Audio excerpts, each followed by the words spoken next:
Nadie puede dudar de la calidad de Ansu Fati, muchachos. Este chico apareció en un momento de cambios para el Barça y desde ahí su ascenso ha sido muy rápido. Sin embargo, desde hace un tiempo para acá, la carrera de Ansu se ha truncado un poquito y muchos ya se plantean a decir que es un rotundo fracaso.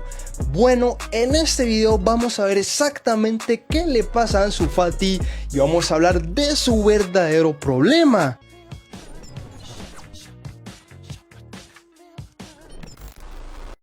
Cuando Ansu Fati vistió la camiseta del Barça por primera vez, muchos nos quedamos asombrados con sus cualidades.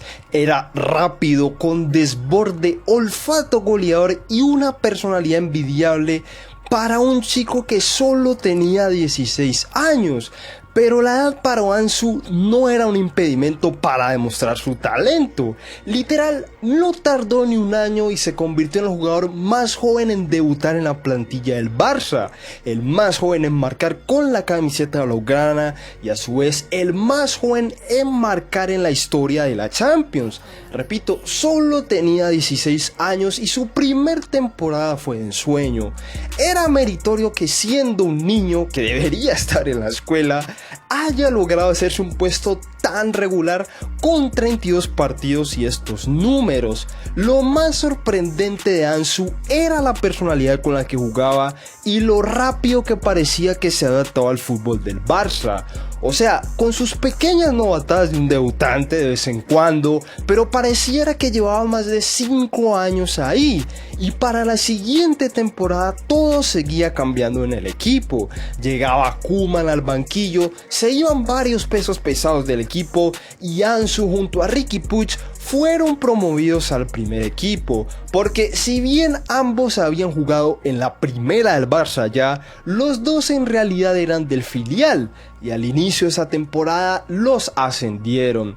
Tengo que repetirlo por tercera vez. Ansu tenía una personalidad que no era normal para su edad, porque en el solo inicio de temporada ya había superado sus registros en expected goals y había dejado huella en momentos importantes, como cuando hizo esta joyita en Champions o como cuando le marcó al Madrid, que además lo convirtió en el niño con más goles en la historia de la liga y el más joven en marcar en un clásico. Esto último no sirvió de mucho porque el Barça perdió ese día, pero en resumidas cuentas estaba rompiendo el fútbol este muchacho. Desafortunadamente en un partido contra el Betis recibió esta falta dentro del área y sería ese el inicio de un ciclo de lesiones que le pasa a bastantes futbolistas y por desgracia Ansu desde ahí empezaba a ser uno de esos. Previo a esa lesión, Fati había tenido bastante continuidad entre ser titular y salir del banquillo y había dejado cositas interesantes, más allá del talento individual y lo adaptado que parecía al juego del Barça, cosa que ya mencioné antes. En cuanto a su posicionamiento, podíamos ver cierta versatilidad que era interesante. Por lo general, Koeman lo alineaba como extremo por izquierda, pero a pesar de eso, era bastante común verlo muy cerca del área, casi que en una posición centrada. Todo esto aportando bastante claro y más interesante para mí, no siendo un estorbo para Messi, sino más bien un complemento bastante prometedor, llegando desde atrás o haciéndose hueco con las fintas que no lo hacían destacar mucho en comparación a otros extremos alrededor de la liga, pero que nos hicieron dimensionar qué clase de jugador era Ansu. Y en ocasiones daba la impresión de que él se podría sentir en un futuro más cómodo jugando por ahí. Por banda también obviamente dejaba sus destellos y bueno, dejó estos números en 10 partidos, que no están nada mal. Eso solo en relación con goles y asistencias, pero en otros parámetros como en su porcentaje en efectividad de pases tenía esto, un 83.2% y en acciones para creación de tiros 4.37 por partido. Es decir, que más allá de hacer goles de vez en cuando, realmente estaba teniendo cierto impacto en el equipo con 17 años. Y a pesar de que Ansu se lesionara, el barcelonismo y en general todos nos quedamos con una buena impresión que con algo más de continuidad el chico podría llegar a ser de lo mejor del mundo. Desafortunadamente esa lesión en el meñisco de la rodilla pasó de ser de 4 meses a 11 y al final ese contra el Betis había sido su último partido en toda la temporada. O sea, hablamos de que se lesionó en noviembre de 2020 y volvió a estar en forma en septiembre de 2021. Madre mía. Volvió ya en la siguiente temporada y como cada año había cambios en el Barça. Esta vez había más fichajes, pero el punto más clave sin lugar a dudas era la marcha de Messi y el equipo.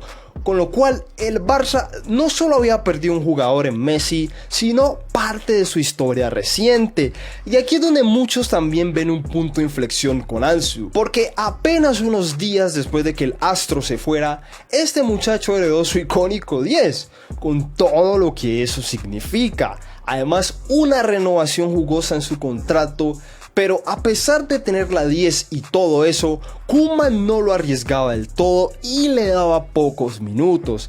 Aún así seguíamos viendo la calidad de Ansu y en función de eso empezábamos a verlo más seguido en cancha, con un posicionamiento táctico en pro de su polifuncionalidad, ya que no lo veíamos en banda ni llegando desde atrás como antes, sino que ya directamente en algunos partidos estaba en el área misma, no como 9 killer en sí, sino más bien en una especie de media punta, posición en la que Ansu tampoco decepcionó, muchachos, y creo que al contrario, evidenció una faceta de él bastante prometedora.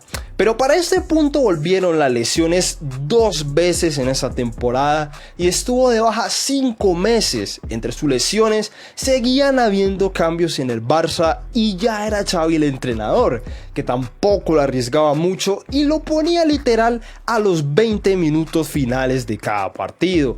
Con Koeman era titular esporádicamente, pero con Xavi no lo logró, por apostar con Ferran Torres, que había llegado desde el Manchester City, y Dembélé, que estaba volviendo a jugar. Así que con eso llegamos a la temporada actual, muchachos. Lo primero es que su estado físico era óptimo. De inicio no tuvo lesiones y por primera vez en toda su carrera estaba teniendo una temporada con regularidad en su juego. Posicionalmente, si bien él no había cambiado mucho, ahora el Barça contaba con Lewandowski, un monstruo en el área, pero que a su vez es un tipo que tiene bastante capacidad de crear ocasiones en el área misma, y Ansu estaba bastante cómodo ahí, jugando por izquierda y teniendo intervenciones asociativas por el centro. Hay que decir, muchachos, también que a pesar de que estaba jugando más minutos, sus números en cuanto a producción goleadora y asistencias no estaba siendo muy alta. Solo 3 goles y 4 asistencias en 29 partidos. Un poquito, ¿no? Cuando sus expected goals son de 6.5 al menos en liga, mientras que en el apartado de crear situaciones sus números estaban en un nivel estándar en proporción a los minutos que ha jugado. Esto no quiere decir que ahora sea un jugador malo ni nada por el estilo, sino que simplemente no está teniendo mucha incidencia en los partidos y hay otros jugadores con algo más de reflector. Ahora bien, y aquí de primeras radica uno de los problemas de este jugador. Ansu, antes de ser revelación con el Barça, ya en las categorías inferiores empezó a tener problemas físicos cuando tenía 13 años. En 2015, en un partido se fracturó la tibia y estuvo 10 meses fuera de la cancha. Volvió al fútbol cuando tenía ya 14 y bueno, sería inconscientemente el inicio de una constante. En este cuadro podemos ver las lesiones de Ansu, muchachos, los días y los partidos que se ha perdido en 4 temporadas desde que debutó hasta hoy. Vemos 7 lesiones diferentes, 524 días y casi 100 partidos. Casi 100 y contando. Cualquier jugador en el mundo lo que necesita para triunfar en primer lugar es continuidad. Muy complicado de rendir cuando lo lógico es que te lesiones al menos una vez por temporada y tu recuperación requiera de meses y meses en los que hay partidos, tu equipo juega y hay que encontrar soluciones. Y precisamente esto de las soluciones es otro problema con Ansu Fati, y es que actualmente Ansu no es imprescindible en la estructuración del esquema de Xavi. Obviamente el entrenador, la junta directiva y parte de los fans ven en Ansu una futura promesa del fútbol mundial. Yo también me subo al carro porque talento no le falta, pero cierto es que Xavi tiene herramientas que pueden suplir al chico sin complicación alguna. En la posición de extremo, la plantilla del Barça cuenta con 4 jugadores: Ansu, Rafinha, Dembélé y Ferran. De estos 4, el francés y el brasileño son los que más tiempo han estado en cancha, con 1839 minutos y 1805 respectivamente. El tercero es Ansu con 1264 minutos, más de 500 minutos de diferencia con Dembélé y Rafinha, y solo 35 minutos de diferencia con Ferran Torres, que es el cuarto extremo con más minutos. Y estos últimos partidos está jugando bastante. Si bien Rafinha y Dembélé en teoría son extremos por derecha, los dos, el hecho de que Ousmane sea ambidiestro le ha permitido al entrenador cambiarlo de banda, y esto evidencia que a día de hoy el chico, Ansu, no es prioridad en el 11 titular del Barça. Y esto de la prioridad me lleva a hablar del que para mí es el mayor problema de Ansu Fati después de las lesiones, claro está, y es el tema de las expectativas que se crearon con él. Como lo dije en la intro, nadie puede dudar del talento de Ansu Fati y lo que podría llegar a ser este jugador de tener más continuidad. Pero lo cierto es que Ansu siempre ha cargado un peso demasiado alto desde su primer temporada, cuando solo tenía 16 años y ya jugaba contra grandes en Europa. Además, literal un año después de debutar con el Barça, ya era absoluto en la selección española, ha jugado el Mundial también y no jugó la Euro simplemente porque estaba lesionado. Realmente todo esto da mucho a pensar esta sobreexposición que ha tenido el futbolista. La otra es que cuando Ansu se reveló ante el mundo, el Barça estaba atravesando muchos cambios. Por un lado, jugadores que ya habían cumplido un ciclo, y por otro lado, algunos que no encajaban del todo, más específicamente en puestos ofensivos. Y el hecho de que apareciera Ansu, podríamos decir que fue una bendición. Que competir contra la etiqueta del nuevo Messi, con 17 años, y yo al principio, pues claro, no sabía cómo no entendía, ¿no?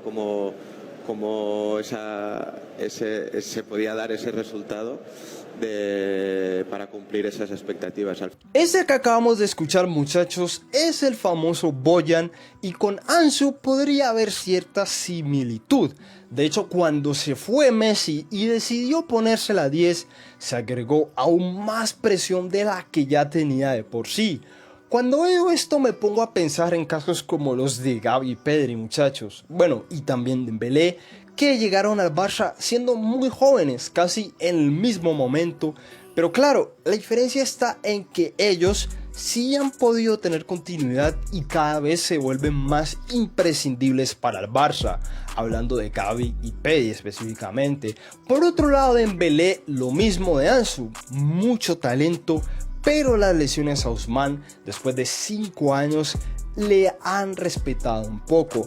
Pero yo creo que a diferencia de Dembélé y podríamos decir Rafinha y también Ferran, el Barça no pierde esos 100 y pico millones que ha invertido con Ansu. Ansu es un jugador producto de la Masía, y en cambio por estos jugadores se ha invertido bastante pasta. Y bueno, ese es un punto clave, muchachos, porque por mucho que tenga la 10, todos sabemos que lo que hizo y hace Messi no es comparable con cualquiera en el mundo y es un poco raro decir que Ansu está maldito solo por ponerse la 10. Por suerte para Ansu, aún está demasiado joven y tiene mucha carrera por delante y ya veremos en unos años si logra callarle la boca a los haters o sinceramente estoy equivocado con él. Pero ¿qué opinan ustedes de Ansu Fati, muchachos? ¿Creen que es un fracaso? ¿Creen que la 10 está maldita? ¿El 10 es el problema de Ansu? ¿Qué opinan? Me interesaría saber mucho su opinión en los comentarios. No olviden suscribirse a mi canal para más contenido. Seguirme en Twitter como @AlexEMP2. Nada más, soy AlexEMP. Nos vemos en la próxima.